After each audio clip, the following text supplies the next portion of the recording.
Good morning from Sheikh Zayed Mosque in Abu Dhabi, the third biggest mosque in the world and the biggest mosque out here in the United Arab Emirates. It is incredible here, incredibly beautiful. There are only certain sections where you can take pictures and videos. This is one of those sections, so I'm making the most out of this opportunity.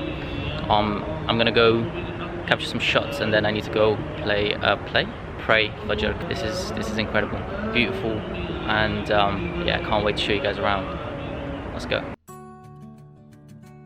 Sheikh Zayed Grand Mosque is named after Sheikh Zayed bin Sultan Al Nahyan, who is the founding father and a principal driving force behind the formation of the United Arab Emirates. Sheikh Zayed Grand Mosque covers approximately 22.4 thousand square meters and can accommodate over 50,000 visitors.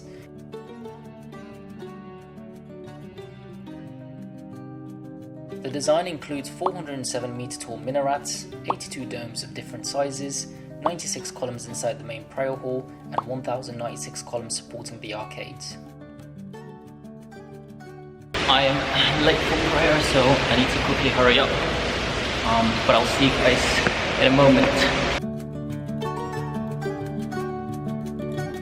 Turns out I prayed the wrong way just before. I was actually praying that way, but it turns out I was meant to pray this way. Unfortunately, there is no, well, not that I could see of, and I spoke to the guy as well, there is no like indication that it was meant to be this way. So he kind of came over to me, he said who works here, and it's actually meant to be the Qibla's this way. I had to do my prayers again, but of course that's not a problem at all. But this is the first time I think I'm in a masjid alone. Am I? But this is amazing. The opportunity to pray in this amazing place alone is surreal. I'm really taking in the full moment of being here and praying. I feel very spiritual at the moment and very connected with God. This is amazing. If you're ever in Abu Dhabi, or if you ever wanted to come and visit here, definitely try and come here and perform your prayers.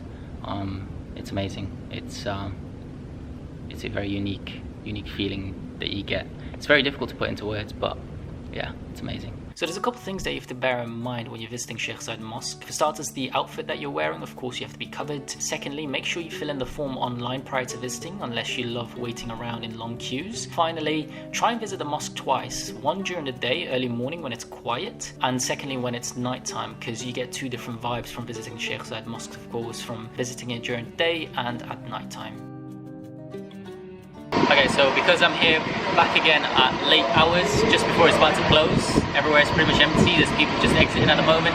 So I get this lovely carriage drive all to myself to the main spot without having to worry about walking all this long distance. I can definitely say that this is one of those places where I'll definitely want to visit again if I ever were to visit Abu Dhabi in the near future. It's one of those places where, regardless if you're religious, Muslim, or whatever religion that you follow, it definitely does make you feel a bit spiritual and connected while you're in this place. Now, that is not because of the cost of the actual mosque, but it's more the fact that it's a mosque and a place of worship. Sheikh Zayed Mosque houses 7 crystal chandeliers. The chandelier present in the main prayer hall weighs around 12 tons and is one of the largest chandeliers in a mosque. All chandeliers are made from glided stainless steel and brass using approximately 40 kg of 24 carats galvanized gold. The marble comes from northern Italy, a quarry known as Acqua Bianca, where a lot of the marble found deep inside the mountain was loosened using explosives and cut into huge slabs on the spot, ready for transport to the U.A.E. The mosque is built in a way that one could say is earthquake proof, and since its location is close to salt water, a lot of the work has been done to reduce the effects of corrosion holding the massive structure together. The main prayer hall can hold more than 7,000 worshippers, and there are 2 smaller prayer halls with a capacity of 1,500 each for the women.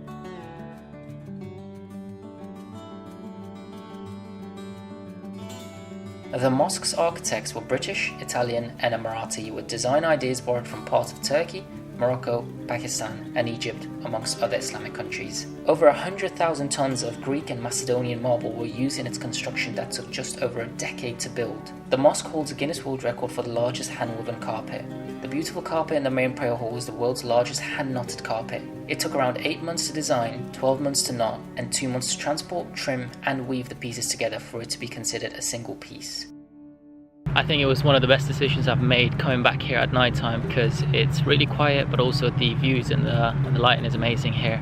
And the tickets are free, so why wouldn't you come here? They spend £500 million on it, so that should put things into perspective as to how amazing this place is. A couple things to bear in mind, of course, your attire, certain outfits, certain clothes, gestures you're not allowed to do purely because of respect for the religion, of course. You can't be throwing peace signs or hand gestures in your pictures or videos that you're doing. I came here this morning and then I had the whole men's scarf, I don't know what it's called, those little, not little, they're actually really big. It's amazing to know that there's a whole underground system right underneath where I'm walking. The blue circle that you see over there is where the entrance is, that it takes you down and it takes you all the way to that side over there where the mosque is. It's incredible how they've built this, and it actually makes sense why it took so long to build as well.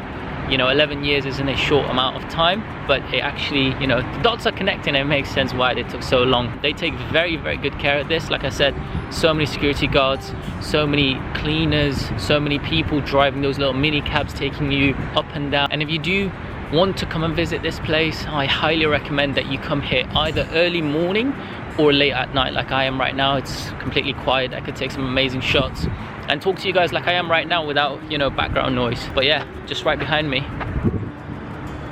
is a £500 million architecture, a masjid.